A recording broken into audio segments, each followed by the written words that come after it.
From claiming the critics' negative reception of the film is part of business, to trying incredibly hard in justifying the film's terrible box office reception, The Rock has reacted to Black Adam flopping in several different ways, starting off with how Dwayne Johnson responded to the film's terrible reception at the Oscars. When asked just what his thoughts were on the whole situation, the star said that, in general, he was happy with the audience's reviews and reception, and while the critics did completely trash the film, he mentioned that that's just something which is a part of the business. Dwayne also stated that all they could do was put their best foot forward. So I loved our director, John McCletzer, and also too, for me, what I had to do was, it was such a departure for anything I played in the past, so he really helped me too with the character. And they did this by surrounding themselves with the best people, while trying to make the film that they thought was the best. And even while the film may be seen as a colossal failure by everyone else, the star still likes to think that they somewhat succeeded in doing just that. After all, the audience score is close to 90%, which is one of the highest for the entire DCEU. But it's hard to ignore just how much critics hated this movie, which some even found a tad weird, considering the film wasn't that offensively bad. It was mediocre, sure, but did it deserve to get hated on that much? Well, it really depends on who you ask. But I think it's fair to say that Dwayne and the rest of the crew for Black Adam hyped up audiences a bit too much. And when it turned out that the movie wasn't going to deliver, it led to a bad taste in everyone's mouth. Take, for example, the long list of unfulfilled promises in the movie. There are some truly major teases in Black Adam that will now no longer have any impact on the future of the DC universe. In some way, fans even feel cheated by the movie, because they were shown things that could potentially be interesting, but of course they will no longer happen, like Henry Cavill's return. When fans first saw the scene with his addition, they were over the roof.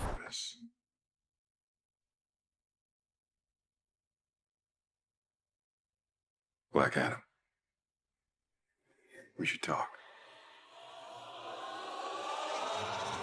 But it soon turned out that this was just something that Dwayne had done, even though he wasn't the one who held the cards for the franchise's future. They were very much in the hands of Warner Brothers and James Gunn. And that's not the only thing that Black Adam added which didn't live up to the hype. There are also all the Justice Society of America characters, who may all end up getting binned now that Black Adam won't be continuing as a franchise. It's just one of those things that really tick you off, especially considering the movie could have been great. That said, while Dwayne may try to showcase that he's super cool with the critical reception to the movie, let's not forget the whole fiasco with him calling out publications when the numbers were first coming out. I mean, the dude literally called out IGN over a post that wasn't even wrong. IGN posted a graphic stating that the Black Panther movie had surpassed Black Adam's box office numbers, even though it had only been 2 weeks since the Marvel movie's release, and Black Adam had been out since October. The post became viral, and eventually found its way to The Rock, who called the post out. He sarcastically called it a neutral post, implying that IGN had a very strong Marvel leaning. The star just wasn't willing to admit defeat, and instead felt like passing the buck over to IGN.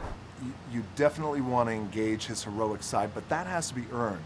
And with a mythology and the mythology of Black Adam starting off as a slave, and just because when you start off as a slave, Dwayne mentioned that while he loved competing, this isn't even a proper competition. According to The Rock, Black Panther is an established global brand, which is leagues ahead of popularity when compared to Black Adam and the Justice Society of America, so it's no surprise that it managed to get a higher box office reception. On the other hand, Black Adam was still very much in the development phase, so it doesn't make sense to knock them when they're still young and growing. The problem is that Dwayne's explanation barely holds up. Black Panther managed to be a massive hit, even in its first installment, and it's fair to say that back then, no one had any idea who T'Challa was. Sure, he appeared in a few films here and there, but this was the character's first feature film, though the MCU managed to knock it out of the park with the film's box office returns. So clearly, if a film is good, people will go see it, even if the franchise is not as well known. Though Dwayne trying so hard to cover up the situation makes sense. After all, it's not a great look for him to see this film be such a massive failure. It sort of points towards the fact that Johnson may not be the big star that he once was. Say what you will about the guy, but he had a pull and appeal that got cinema goers to go buy tickets. No matter what film he was in, people still went over and saw it. 15 long years, man. I've been fighting for this one, fighting hard to make this movie, to keep this movie on track. I believed in it 10 years ago. The studio had asked me, and they were under different leadership back then, but they said, hey, aside.